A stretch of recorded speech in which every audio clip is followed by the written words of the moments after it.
मैं अरविंदर वासु फिर से आपके साथ एक बार और। बहुत अच्छा लगता है जब आपका प्यार मिलता है। तहे दिल से आपका धन्यवाद है। इसी तरह से प्यार देते रहें और मेरे चैनल को जरा सब्सक्राइब करके लाइक करते रहें।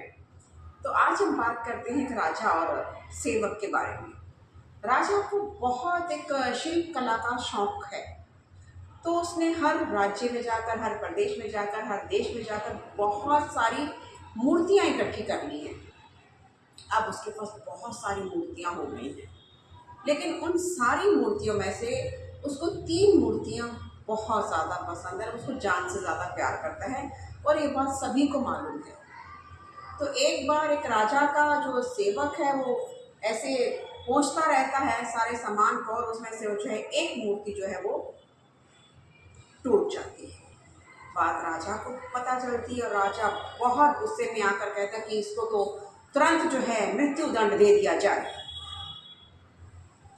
इसीलिए कहा जाता है कि गुस्से को कभी भी कंट्रोल करें, गुस्से में कुछ शब्द ना कहें, उस समय एक गिलास ठंडा पानी ज़रूर पीना चाहिए।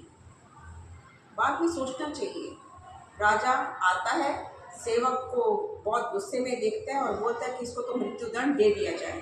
सेवक कुछ भी नहीं बोलता, जल्दी से भागता है और बाकी की जो 2 मूर्तियाँ होती है जाके उसको भी तोड़ देता है।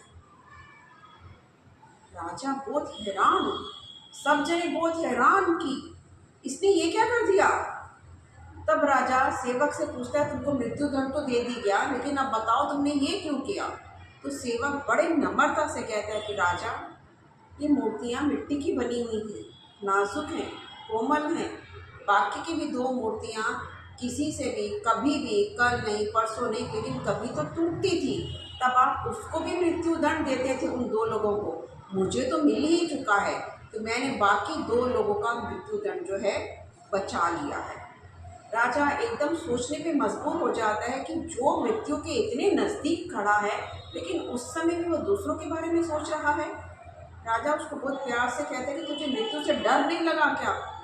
तो कहता है कि नहीं राजा, डरने की तो कोई बात नहीं थी, लेकिन मैं आपसे एक बात और बताना चाहता हूँ कि जब मैं आपसे पहले किसी एक और आदमी के घर में, एक सेठ जी के घर में मैं काम करता था।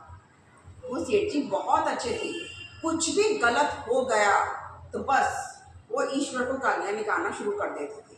तो एक दिन वो खाना खा रहे थे, उन्होंने ककड़ी खाई, तो ककड़ी बहुत कड़वी थी, तो उन्होंने उठा के मेरे को दे दी, चलो तुम खाओ। और मैंने उसको बहुत प्यार से धीरे धीरे मैंने खा लिया। वो सेठ जी परेशान हो गए, अरे इतनी कड़वी है, तुम इतने उससे कैसे खा रहे हो।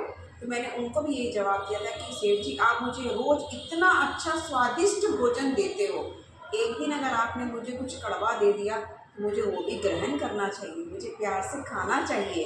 तो इसी तरह से जीवन है हमारा। ईश्वर हमें इतना सब कुछ अच्छा देते हैं, इतना सब कुछ अच्छा देते हैं, कभी कोई दुख, कभी कोई प्रॉब्लम आ जाती है तो हम सीधा ईश्वर को ताने मारने शुरू कर देते हैं।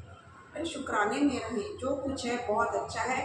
तो राजा को भी अपनी गलती रियलाइज़ होती है, उनको तो माफ़ कर देते हैं, लेकिन हम सब अपनी ज़िंदगी के अंदर कुछ ऐसे ही धैर्य बना के रखें, पेशेंस बना के रखें, गुस्से में कभी भी कुछ ना बोलें, सब्र करें, शुक्राना करें। Thank you.